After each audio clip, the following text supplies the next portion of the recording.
Fala aí pessoal, é o seguinte, o Bitcoin acaba de atingir um novo topo histórico, música de comemoração.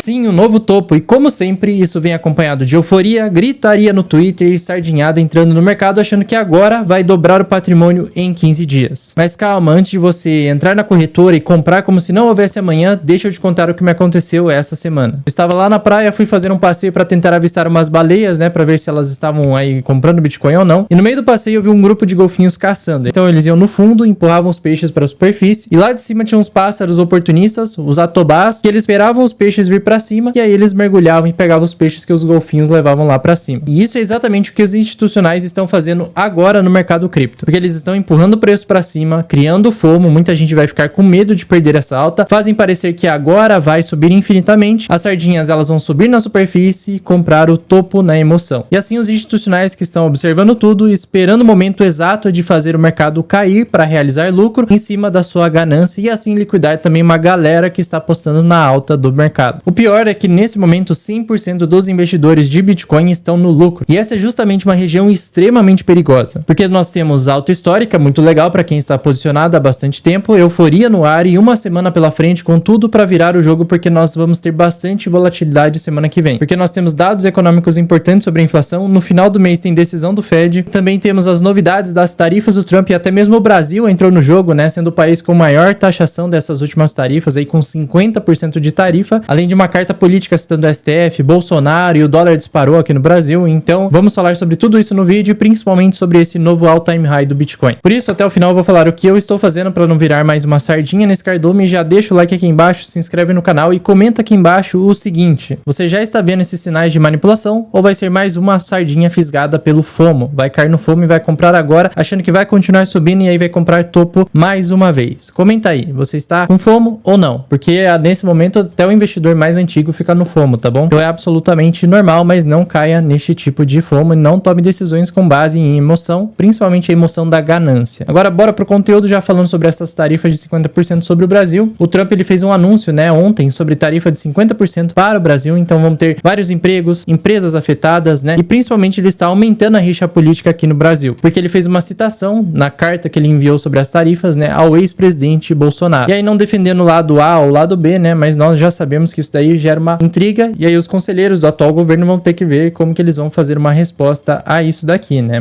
Das últimas vezes não foram muito boas as respostas, né? Vamos ver como que vai ser a negociação disso daqui. Antes, no dia da libertação dos Estados Unidos, né, aquele marco que foi no início do ano sobre a divulgação das tarifas, o Brasil ele foi muito beneficiado, né? As tarifas estavam aqui em 10%, que era a tarifa mínima que o Trump colocou, sendo que a maioria dos países tinham tarifas maiores, né? Olha lá, a China com 67% chegou até a mais de 100% de tarifa, Camboja com 97% e o Brasil estava ali no mínimo 10%. Então até então estava tranquilo, e aí veio essa tarifa de 50% com a carta aqui, né, do Trump, endereçada ao presidente do Brasil, né, Luiz Inácio Lula da Silva. Então ele fala, ó, conheci e tratei com o ex-presidente Jair Bolsonaro e o respeitei muito, assim como a maioria dos outros líderes de país, a forma como o Brasil tem tratado o ex-presidente Bolsonaro, um líder altamente respeitado em todo o mundo durante seu mandato, inclusive pelos Estados Unidos. É uma vergonha internacional esse julgamento que não deveria estar correndo. É uma caça às bruxas que deve acabar imediatamente. Então o principal cunho aqui dessa carta das tarifas e taxações dos Estados Unidos, do Donald Trump, foi muito voltado a esse cunho político, né? Porque o Brasil, muitas vezes, né, na questão de importação e exportação, nós importamos muito mais dos Estados Unidos do que os Estados Unidos importam do Brasil. Então, nesse sentido, né, quem sai prejudicado é o Brasil. Então, por isso, não tinha motivos para eles colocarem uma taxa tão alta de 50%. O Brasil está no ranking aí das novas taxas, está no topo ali, de 50% de taxa. Então, nós podemos ler aqui na carta ainda, ó, por favor, entenda que os 50% são muito menos do que seria necessário para termos igualdade de condições em nosso comércio com seu país. E é necessário ter isso para corrigir as graves injustiças do sistema atual. Como o senhor sabe, não haverá tarifa se o Brasil ou empresas dentro do seu país decidirem construir ou fabricar produtos dentro dos Estados Unidos. Só que é isso que eu falei, as taxas do Brasil não são tão altas assim, né, para tomar uma taxação de 50%. Vamos ver como que vai ser depois do dia 1º de agosto, que é quando isso daqui vai entrar em vigor, né? Se o Trump ele vai adiar mais uma vez, se ele vai voltar atrás, atrás, como ele vem fazendo, né? Ele coloca uma coisa, volta atrás, aí depois ele volta atrás de novo, coloca mais uma coisa e volta atrás de novo. Então vem sendo assim as negociações do Donald Trump. Agora o Brasil foi o afetado. Nisso, o dólar deu uma boa valorizada, né? Já está em 5,56, né? Até a sexta passada, ó, estava em 5,41. Então ele disparou bem após esse tarifaço. Então quais são os pontos principais aqui para o Brasil? Será aplicado tarifas de 50% a partir do dia 1º de agosto. Empresas brasileiras que exportam para os Estados Unidos serão bem afetadas. Nisso pode ocorrer demissões em massa, pode mudar preços para o consumidor. Então tem uma série de efeitos cascata aí para o Brasil, tá? E o Trump está usando as tarifas mais como uma arma política nesse caso do que necessariamente uma questão econômica. Então podemos ver aqui, ó, as novas tarifas do Trump, o Brasil liderando ali, ó, com taxas de 50%. Então o restante dos países que sofreram tarifaço agora são tarifas mais baixas, né? Tarifas menores. E o Brasil, nesse caso, se lascou por hora, né?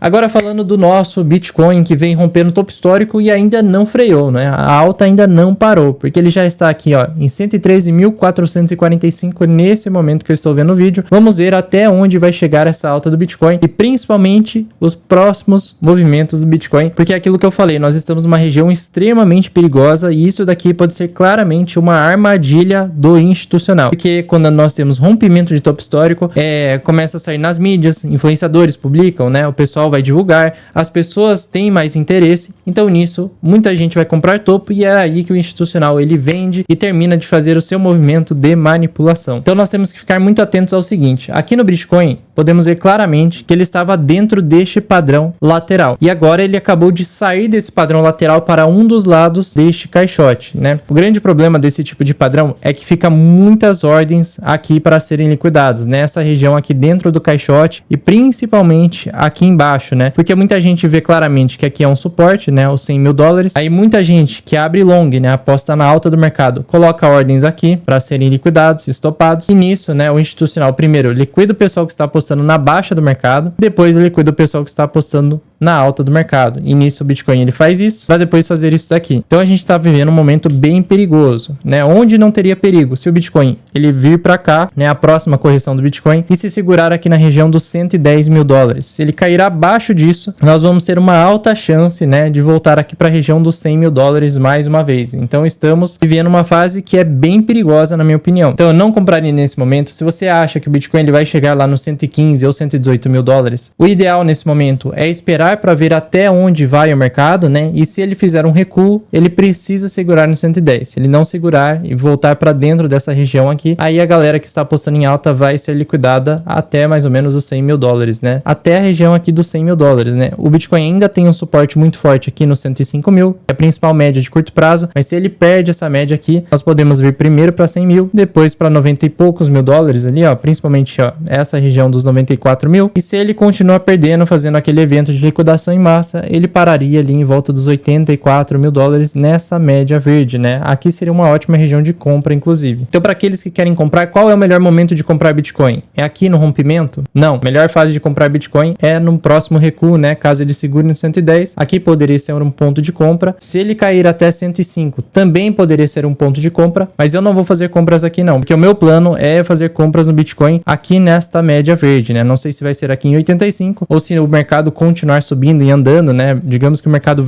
vai lá para 120, 130, 135. Essa média ela vai subir também. Aí ela poderia vir para cá, né? 92 mil. Então minha ideia é fazer novas compras de Bitcoin somente aqui próxima a essa média verde aqui. Então a gente precisa acompanhar esse movimento com muito cuidado e cautela, né? Para aqueles que estão no lucro e não querem perder esse lucro, poderia colocar ordens de stop gain, né? Por exemplo, eu posso colocar ordens de stop gain aqui na região dos 112 mil dólares, que já é um suporte do Bitcoin. Poderia colocar ordens de stop gain aqui abaixo dos 110 mil, né? Porque digamos que ele venha até 110 mil, ele faça um recuo até 110 mil para depois continuar subindo. Então eu posso colocar uma ordem de stop gain um pouco abaixo. Por que stop gain? Porque fazendo isso, né? Se o Bitcoin inverte aqui de tendência e volta para cá para cair lá para 100 mil dólares, eu protejo parte do meu lucro. Então eu protegeria meu lucro ali nos 109 mil dólares. Se ele perde 109 mil, aí ele cairia mais provavelmente, né? Pelo menos para 105. Então eu protejo meu lucro aqui. Então essa é uma opção também para aqueles que acreditam em mais alta, né? Do Bitcoin e não vão fazer realizações parciais parciais aqui, você pode colocar uma ordem de stop gain. Pode colocar uma aqui, uma aqui e uma aqui embaixo. Então dá para fazer isso também. Outra coisa que é muito importante no Bitcoin nesse momento, nós estamos chegando numa região muito próxima à sobrecompra no gráfico diário. Ainda estamos ali em 67 pontos, então o Bitcoin ainda tem um pequeno espaço para continuar subindo no gráfico diário do RSI. Se nós chegarmos nesta faixa aqui, ó, acima dos 70 pontos, vai ser extremamente perigoso não realizar lucro no Bitcoin. Olhando aqui para o gráfico de 4 horas, né, já temos sinais de que hoje é um bom dia de realização. Então, se você está no lucro, hoje já poderia ser um bom dia para fazer uma realização pelo menos parcial, porque esse tipo de barra, inclusive, que apareceu aqui, é uma barra de institucional. Isso daqui é claramente uma barra de institucional, não é a barra do varejo comprando, é a barra do institucional fazendo uma manipulação. Quando temos barras maiores assim, ó, nós temos que tomar muito cuidado, porque na questão de um dia, se o mesmo institucional que fez o preço subir, ele vender, ele derruba tudo isso daqui e a gente volta para cá. Então reparem no seguinte, onde tem essas setas aqui, ó, são barras de institucional. Essa daqui é uma barra de institucional, essa daqui é uma outra barra de institucional, essas duas barras aqui são barras de institucional. Então por isso que o institucional nesse momento está manipulando. Geralmente quando ele manipula para um lado, ele costuma manipular para o outro também, para liquidar o pessoal que está apostando embaixo, depois o pessoal que está apostando em alta. Eu ficaria bem cauteloso com essa alta do Bitcoin e não entraria em euforia e muito menos em FOMO, né? Medo de perder uma continuação de alta. Porque repare no seguinte, né? Quando você cai no FOMO e entra na barra do institucional, assim como aconteceu aqui em maio, quando o Bitcoin bateu o seu novo topo histórico ali na região dos 112 mil, e aqui nós ainda estávamos em tendência de alta, né? O Bitcoin estava em tendência de alta até aqui, depois ele ficou lateral e agora ele saiu do caixote lateral para cima, né? Se ele se segura acima do 110, beleza, tranquilo, a gente pode continuar subindo, pode ir para 120, 118, 125, 130, 135, mas se ele cair abaixo do 110, aí vai ser bem perigoso, tá? Aí ele pode vir para cá de novo. Mas assim que a gente chegou nessa região, muita gente comprou aqui, né? Achando que o Bitcoin continuaria subindo até 150 mil dólares. Só que no dia seguinte, o mesmo institucional que manipulou essas duas barras aqui, veio com uma única barra que devolveu toda a alta. Então do 112, ele já caiu imediatamente para 106 mil. Nisso daqui ele fez um pivô de baixo. Então ele fez aqui, ele tentou subir, não conseguiu e fez um pivô de baixo. Então ele entregou mais e mais baixo, mais um pivô de baixo aqui. E aí sim ele formou suporte na linha vermelha. Aí ele formou suporte nos 100 mil dólares e depois ele continuou lateral nessa região, né? Quanto mais próximo da linha vermelha, melhor para fazer compras. Mas eu prefiro comprar, que aí sim é compra histórica, né? As melhores compras possíveis são próximas à média verde. Então eu vou esperar bastante tempo, né? Provavelmente até outubro, até o Bitcoin ele voltar próximo da linha verde aqui, para fazer uma nova compra. Até lá, vou só esperar com aquilo que eu já estou posicionado e ir fazendo realizações parciais. Então, pessoal, tomem muito cuidado, tá? Mais uma vez, para não cair no FOMO, medo de ficar de fora da alta histórica do Bitcoin. Porque nós temos também outras coisas importantes sobre o ciclo do Bitcoin. Nós estamos sim num ciclo muito mais lento, né? Podemos comparar com os ciclos anteriores, né? Onde a alta era praticamente vertical, ó. Repara na curva que ele fazia aqui de alta. Então eram altas muito mais verticais. Neste ciclo já tivemos uma alteração e no ciclo atual é um ciclo do institucional, né? Onde a alta é muito mais lenta e as quedas são mais lentas. Pode ver que a alta está muito mais na diagonal, né? Do que antes, onde era praticamente uma alta vertical. Por isso que se o Bitcoin ele já subiu bem, né? Digamos que do fundo até aqui, ó, ele já teve uma alta de praticamente 15%. É muito difícil o Bitcoin ele continuar subindo mais 15% nos dias seguintes, né? Para chegar lá nos 130 mil dólares. É muito mais provável, né? Que ele vai encontrar uma região entre 114 e 115 mil dólares, principalmente 114, no máximo, né? Para aí sofrer uma resistência e quem sabe fazer um recuo, né? Ele até pode fazer um recuo até a região dos 110 mil. Se ele segura aqui como suporte, seria excelente para ele buscar lá regiões mais altas, como 118 mil, 120 mil, até mais alto do que isso, né? Mas se ele voltar abaixo desse caixote, aí esquece. Aí a gente volta para cá. Então a gente tá numa região bem perigosa, tá? Muito perigosa mesmo. Uma outra coisa que é importante pra gente ter continuação de alta no Bitcoin, né? Por mais que ele já esteja em alta nesse momento, para ter uma continuação de alta sustentável pro preço não liquidar a galera apostando em baixa, para depois já vir rasgando para liquidar a galera que está apostando em alta, é uma continuação de alta na Nasdaq, né? Porque a correlação do Bitcoin com a Nasdaq e o S&P 500 são correlações bem altas. Então, enquanto a Nasdaq estiver em alta, o Bitcoin também tende a manter a sua estrutura de alta. Já se a Nasdaq e o S&P 500 enfraquecer a tendência de alta, né, e voltar a cair, aí a gente tem um enfraquecimento do Bitcoin também. Aqui no gráfico, o S&P 500, por enquanto, está bem saudável, né? Por hora, a gente ainda não precisa se preocupar com isso, então o Bitcoin ainda tende a manter uma estrutura saudável de alta, né? Podendo ter um recuo até 110 mil ou no máximo até a linha vermelha lá, os 105 mil dólares, para depois voltar a subir. Nasdaq também está da mesma forma, com uma estrutura por hora saudável de alta e que parece, né, que vai continuar subindo. Rompeu o topo histórico, tem essa linha amarela que é extremamente importante, né? A Nasdaq não pode perder essa linha, né? Se ela perde também, a gente entraria num padrão de baixa mais uma vez, mas enquanto ela manter essa estrutura, nós podemos acreditar numa alta sustentável do Bitcoin. E esse é o ciclo do institucional, porque são eles que estão ganhando mais dinheiro com Bitcoin. Além da valorização do ativo, né? Também com taxas, lançamento de produtos, como por exemplo os ETFs de Bitcoin, que já são mais lucrativos do que os ETFs de ações para a BlackRock, maior gestora de ativos do mundo, né? Então isso é muito grande para o mercado, onde podemos ver aqui o lucro, né, de 191 do IBIT, que é o ETF de Bitcoin da BlackRock, né, com a taxa ali deles de 0,25%. Então tem sido um produto extremamente lucrativo para as gestoras e também para o institucional, o Bitcoin. E as altcoins, né? O Bitcoin está subindo, rompendo o topo histórico, e as altcoins que estão ali naquele lenga-lenga. Por hora, a dominância do Bitcoin ainda é gigante, justamente por conta do institucional. Eles estão focando muito mais em Bitcoin do que nas altcoins. Então o dinheiro não sai do Bitcoin para as altcoins, o dinheiro fica no Bitcoin, ou ele vai para dólar. Então ele não está fazendo aquele padrão, né? Bitcoin sobe, aí a galera que era altas maiores realiza o Bitcoin para comprar altcoins. Isso não está acontecendo com a maior parte do dinheiro do mercado. Só acontece com uma pequena parte do varejo que ainda acredita na altcoin season. Então as altas nas altcoins são raras e por hora o Bitcoin ainda é quem manda no mercado. Por isso a sua dominância vem subindo muito forte. No curto prazo, podemos ter alguns dias em que as altcoins vão ganhar do Bitcoin, né? Como foi esta fase aqui, ó, onde teve 1, 2, 3, 4, 5, 6, 7 dias, praticamente uma semana, onde as altcoins se valorizaram mais do que o Bitcoin. Só que acima desse período, né, onde é um período muito curto, não está valendo a pena segurar altcoins. Então, para aqueles que têm altcoins ou estão presos nas altcoins, aproveitem essa alta que nós estamos tendo e vamos continuar, né, nos próximos dias, para vocês irem realizando altcoins ou sair completamente das altcoins que estavam no prejuízo e sair com prejuízo menor, porque ainda nesse ciclo quem manda é o Bitcoin. Dá para ganhar com altcoins, né, em fases temporárias. Tem um aluno nosso pegando altcoins que ainda não subiram, com o RSI sobrevendido, aí ele compra, espera ela subir 10% e ele já realiza imediatamente. Ele já fez isso com umas 5 altcoins diferentes. Essa tem sido uma das poucas maneiras de operar altcoins e ficar lucrativo, né? Você pega essa alta de 10% e já realiza. Só que quanto mais próximo ao final do mês de julho, mais perigoso vai ser segurar altcoins. Então evite segurar altcoins depois que terminar o mês de julho, tá bom? Até mesmo nesse indicador, que eu não sou tão fã assim, né? Porque às vezes ele costuma errar. Nós estamos muito longe de ter uma altcoin season, né? Quando esse indicador está nesta faixa aqui, que é quando o pessoal está mais eufórico, aí sim a gente tem uma chance de ter altcoin season. Esse indicador ele disparou lá no final de novembro para dezembro e janeiro, mas nós não tivemos altcoin season, tá? Por isso que eu falei que eu não gosto tanto assim desse indicador, porque ele não é muito assertivo. Mas se até mesmo esse indicador que é mais fraco já mostra que ele não vai ter alt season, né? Por que você acreditaria numa alt season? Mas podemos ter uma janela em que as altcoins elas sobem bem, tá? Agora nos próximos dias. Evitem segurar altcoins depois do mês de julho, ou se o Bitcoin ele perde esse suporte dos 110 mil. Se ele perde os 110 mil aqui, ó,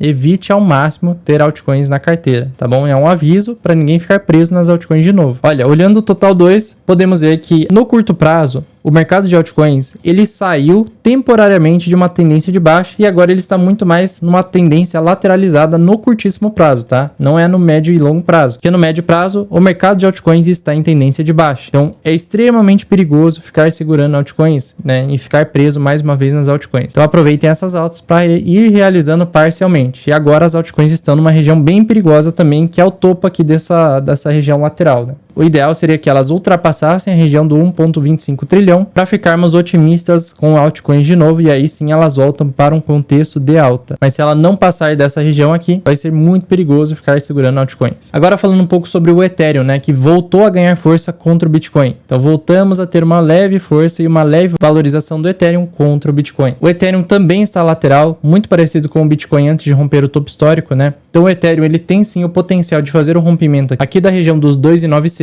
Ele tem esse potencial. Se ele rompe 2.900, ele pode vir para 3.000 ou 3.200 dólares. Só que eu já vou adiantar para vocês que a partir da região dos 2.800, que é essa parte superior do caixote, já dá para começar a fazer realizações parciais, né? Porque nós fizemos compras bem abaixo aqui no Ethereum. A última compra que eu fiz, inclusive, foi de Ethereum, né, recentemente aqui em 2.380. Essa compra já deu 18% de lucro, né? E tivemos compras também nesta região aqui, ó, que já entregaram cerca de 60% de lucro. Então é hora de começar a realizar. A realização é feita parcialmente e aos poucos, né? Para mais uma vez, né, o Ethereum quando ele vira muito rápido também. Porque se ele bate aqui, ó, igual foi no dia 10 de junho, ele bateu aqui no topo do canal e aí recuou imediatamente, caiu lá para 2.100. Então é muito rápido essa queda do Ethereum. Por isso, vou considerar realizações parciais, enquanto o Ethereum ele vai subindo. Se ele romper os 2.900, aí podemos acreditar em Ethereum e 3.200, também seria um bom ponto de realização. Se ele passa 3.200, aí podemos acreditar lá no futuro que ele até pode tentar vir para 3.800. Mas até lá tem muita coisa para rolar e muita coisa para acontecer. Não sei se ele chega aqui em 3.800, tá? Outro indicador sobre as altcoins é o balanço do Fed, que ainda está em contração.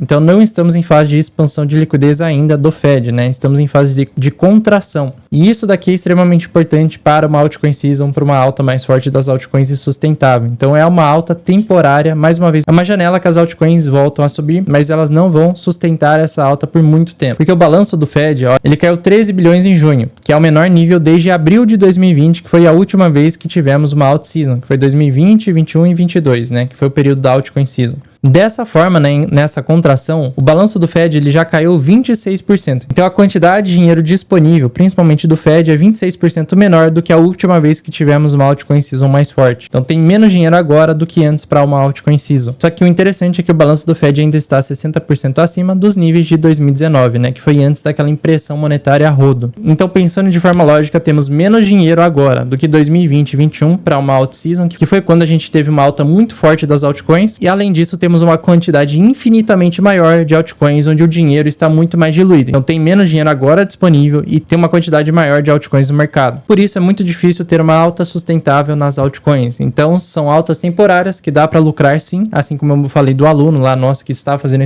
esses trades curtos, ou para você que estava preso nas altcoins e agora você vai ter a chance de sair com prejuízo menor. Com relação ao Fed e os juros, que aí sim isso pode mudar a questão da liquidez. Primeiro, observando os dados de desemprego, né? Eles vieram positivos, que mostra que o mercado de trabalho ele voltou a ficar mais aquecido. Então os pedidos por seguro-desemprego, eles vieram abaixo do esperado pelo mercado, o que mostra o mercado mais aquecido. O payroll, ele veio acima do que o mercado esperava, ou seja, o mercado de trabalho está mais aquecido do que o esperado e a taxa de desemprego está abaixo do esperado. Então isso mostra uma força na economia. Só que ao mesmo tempo, enquanto de um lado temos dados mais fortes, do outro temos dados mais fracos sobre o mercado de trabalho e queda na força de trabalho. Porque no mês de junho podemos ver aqui uma queda, né? Onde estávamos em 168 mil. Lá em 2024, já em 2025, estávamos em 171 mil, maio 170 e agora 170.380. Então estamos numa fase de queda, né? Perceba que desde abril está caindo aqui a força de trabalho. Esse gráfico ele mostra a duração do desemprego, ou seja, quanto tempo uma pessoa que está desempregada, ela continua desempregada e se ela está procurando trabalho ou não. E esse aumento no gráfico amarelo mostra que as pessoas estão parando de procurar emprego, ou seja, quem já está desempregado está parando de procurar um novo emprego, porque essa pessoa já está fora do mercado há mais de 15 semanas. Então fica cada vez mais difícil dela ter uma reinserção dentro do mercado de trabalho. Com isso, nós temos dois sinais aí para o Fed. Basicamente um sinal do mercado de trabalho forte e robusto, né, que dificulta um corte de juros, e do outro lado a força de trabalho que vem enfraquecendo, o que ajuda a cortar os juros. Então o desemprego ele veio abaixo do esperado, sinal positivo, só que a força de trabalho caiu. Isso significa que as pessoas desempregadas estão parando de procurar emprego. São dados contraditórios, mas faz com que o Fed aumente a chance de cortar juros, mas só que não em julho, mas sim em setembro. Nesse momento, pegando o indicador de Taylor, né, qual seria a taxa de juros ideal nesse momento? Hoje estamos entre 4,25 e 4,5. O ideal seria 4,14% seguindo a regra de Taylor, ou seja, já temos espaço para o Fed cortar os juros. Olha, eu tenho um aviso bem importante, se você quer continuar atualizado sobre o mercado cripto, mercado de macroeconomia e ter as principais notícias aí na palma da mão em questão de minutos, você pode fazer a inscrição no RCC News, que é um local gratuito onde damos as principais informações para você tomar as melhores decisões. Então se você quer parar de tomar decisões com base na emoção e não ser mais aquele investidor que investe por FOMO e vende por medo, né, perdendo os melhores momentos para comprar ou vendendo nos piores momentos para vender, você pode escanear o QR Code ou clicar no primeiro link da descrição para entrar no grupo gratuito do RCC News. Nelson falou, qual será a máxima para Ethereum neste mês? Bom, como eu falei antes da virada do mês, o mês de julho seria positivo, mas teríamos que ter muito cuidado com o mês de agosto. Então até o final do mês de julho, o Ethereum ele tem o potencial de chegar em pelo menos $3.200 por unidade. Só que até lá, ele tem barreiras bem importantes. Aqui dentro da região deste caixote, que seria aqui os 2.858, e também aqui na região dos 2.911, que é uma outra resistência. Então aqui é um paredão de venda para Ethereum. Muita gente vende Ethereum quando ele chega nesta região. Mas se o S&P continuar em alta, Bitcoin continuar em alta, a chance do Ethereum ir para 3.200 aumenta drasticamente. Então por isso, né, se você tem Ethereum na carteira, você pode pensar em fazer realizações parciais aqui, ou correr um risco maior menor e esperar para ver se o Ethereum rompe os 2.900 e aí sim busca 3.200. Aqui também eu cogitaria fazer realizações. Por enquanto eu ainda estou bem conservador, ao invés de falar que o Ethereum pode chegar em $4.000, aí você coloca esse preço-alvo e aí o Ethereum não chega, você não vende e aí fica segurando uma cripto que se desvaloriza depois da alta. E o pior sentimento é quando você não vende, quando você vê que estava com lucro, sabia que era hora de vender, mas acha que vai continuar subindo, e por ganância você segura e aí perde a valorização e depois fica no prejuízo. Agora falando sobre o Gilmar, né? Para realizar prejuízo, o que preciso fazer contabilmente para ficar tudo certo? Basta fazer a IN1888, comprovando que vendi por um valor menor do que paguei, ou preciso fazer algo a mais? São duas questões aí sobre declaração. Primeiro, em corretoras internacionais, você tem que fazer a IN1888,